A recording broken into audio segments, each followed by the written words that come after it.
Ladies and gentlemen, welcome to the definitive Top 5 Zombies Maps video, where I express all my wrong opinions and you explain down in the comment section why they're wrong.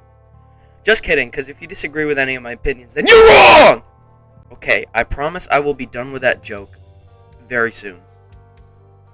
I promise. I pinky swear. Alright, anyway, back to the topic at hand. This top 5 ranking will be entirely subjective, mostly based on my favorites and how often I come back to the maps. So I expect absolutely none of you watching to share the same opinion as me, and believe you me, there will be some hot takes in there.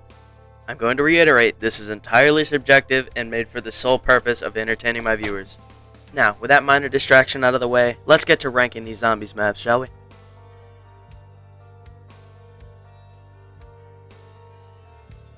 Look, man, I know what you might be thinking. But Mr. Gun Violence, this map sucks because it's a perks that drop randomly and you might not get Jug or Pack-a-Punch till round 20-something! And that's where, respectfully, you are entirely wrong. Because I love the randomness of these perk drops. It provides a new experience every time. Also, this being so high on my ranking is partially due to the nostalgia of playing this game. Because I used to play it all the time when my deaths were still averaging around, rounds 3 to 5, because I was 6-year-old, cut little me some slack, right? God. But yeah, this map usually gets a lot of hate because it was designed for fast-paced 6v6 TDM games and not, training hordes of zombies in big circles. But overall, I think the map plays pretty well, all things considered. I like the fact that the big truck that's normally open in the multiplayer version is actually blocked off and costs 3,000 points to open, but it also contains some useful tools like the Galvanuckles and Claymores, I guess. And also a wall buy for the AK-74U, which is a pretty decent point weapon. Overall, I think the designers did a pretty good job keeping this version of Nuketown faithful to the original, whilst also giving us a neat reimagining of the destroyed version of the nuclear testing facility. I also love to look at the massive crater just beyond the map that would have flattened the Nuketown 4 times over. I think that's really interesting detail. Alright, moving on. Next up, we have Kino der Toten. I know this map is hella overrated, but it is for a good reason. What was supposed to be DLC 4 for World at War Zombies mode was moved on to BO1, which I think was actually partially what made Black Ops blow up even more than it would have without Kino der Toten. I mean, this was a much better looking and playing experience than if it were on the World at War engine, and if the game started with 5 as the only launch map, I don't think it would have went as well as it did. I actually didn't play a lot of this map when I was younger. I didn't play it as much as I do now because I didn't have the game for a while on my Xbox. I don't know what happened to it. I either lost it or it got borrowed and I never got it back. But yeah, that changed once I got the Zombies Chronicles DLC and I got to play one of my favorite maps of all time in the BO3 engine. Long tangent aside, Kino is an excellent map with great training locations, decent wall guns, and it really just started off BO1 with a bang. To me, this map is incredibly nostalgic and holds a special place in my heart. And it also has an amazing music Easter egg. That being said, it is by no means perfect, but it is a fun and chill map. Play with friends and dive off the staircase and die like an idiot or something of that nature. Next map on our list is Eisendrache. But Mr. Gun Violence! This map is just an easier origin! Get out! Exactly. Well, not really. Whatever. I find this map really interesting to talk about.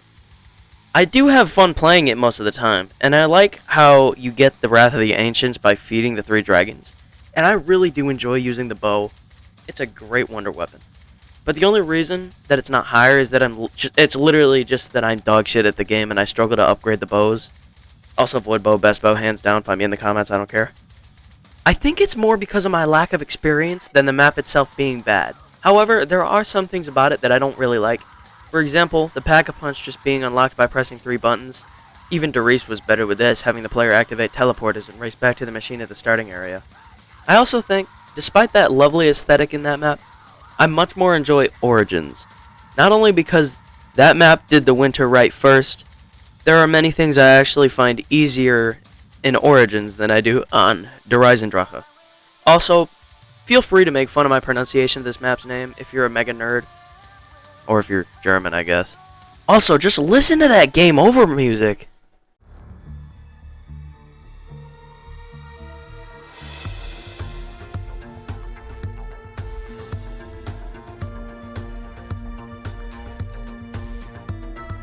Alright, next up we've got Mob of the Dead.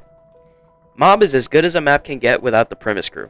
It's got an impeccable atmosphere, and Brutus is probably my favorite boss zombie, because he's tanky, but he won't end your game if you don't have Double Tap 2.0 or a pack weapon. Unlike someone I know. On top of the map's atmosphere being set on an infamous Supermax prison island, I'm also a massive fan of the Afterlife system. It's actually a really brilliant way to incorporate new perks and give the player more room to buy them, eliminating the need for quick revive. I like how you have to power the generators and stuff like that to access perks, items, or new areas. This map also introduced Electric Cherry, which is not the worst perk to have. It's a perk that gets the job done, and it does it better than Deadshot, so I'm alright with it.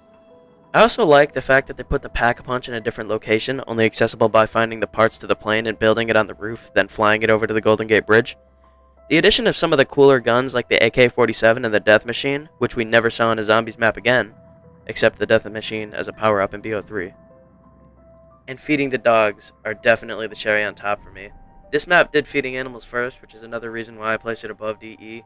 Overall, this is a great map to come back to, and is almost always a good time, unless you have, like, awful luck, like I have sometimes. But yeah, great boss zombie, awesome afterlife mechanic, cool pack-a-punch mechanic. This map is wonderful in pretty much every way. Number 1, Origins. You most likely saw it coming with the way I was glazing it for the past 2 entries. In my opinion, this map is peak Zombies. It's difficult, but that's pretty much the only bad thing about it. Besides the 900 parts you have to collect and the literal hours you have to spend if you want to do the Easter egg. I've played Origins so many times and memorized so many part locations that I can't help but have a good time playing almost every time I play. Getting that round 2 snow in BO2 for the ice staff always feels good, especially when you get the staff part on your first dig. The shield is super easy, Pack-a-Punch is an interesting concept, and the staffs, my god, the staffs. Every time I pick one up, I feel unstoppable, and upgrading them feels like limitless power in the palms of my hands. The wind staff is so easy to upgrade, it's like second nature to me. Now, obviously, the ice staff is better for high rounding and camping and stuff like that, but I'm more of a fan of the wind staff. I have an easier time playing with it, and I like to train. I can't stand camping in Zombies. I always feel like I'm going to die any second. Without a doubt, the worst part of this map is the Panzer Soldat. And he's not even that much of a problem once you get an upgraded staff, but the fact that he spawns on round 8, way before most people would be carrying a packed gun or a staff, or even having double tap, makes life miserable. Jesus, oh my goodness gracious. Makes life miserable early on. Despite this, the Panzer is still an incredible boss, and without him, we'd all complain that this map is too easy. I also like the little items like the golden helmet that prevent you from getting down by robot feet. But yeah, that's the video. I hope you enjoyed, and if you did, I would greatly appreciate it if you leave a like or a comment on this video and share it with friends, so you can laugh at my dumbass spewing out bad opinions left and right. And maybe hit the subscribe button if you wanted. That would be pretty cool, I guess. Anyway, have a good rest of your day, or night, or whenever you're watching this. And I hope to see you again in another video. Or maybe in your closet. Who knows, am I right? Remember to keep your first floor windows unlocked and open at night.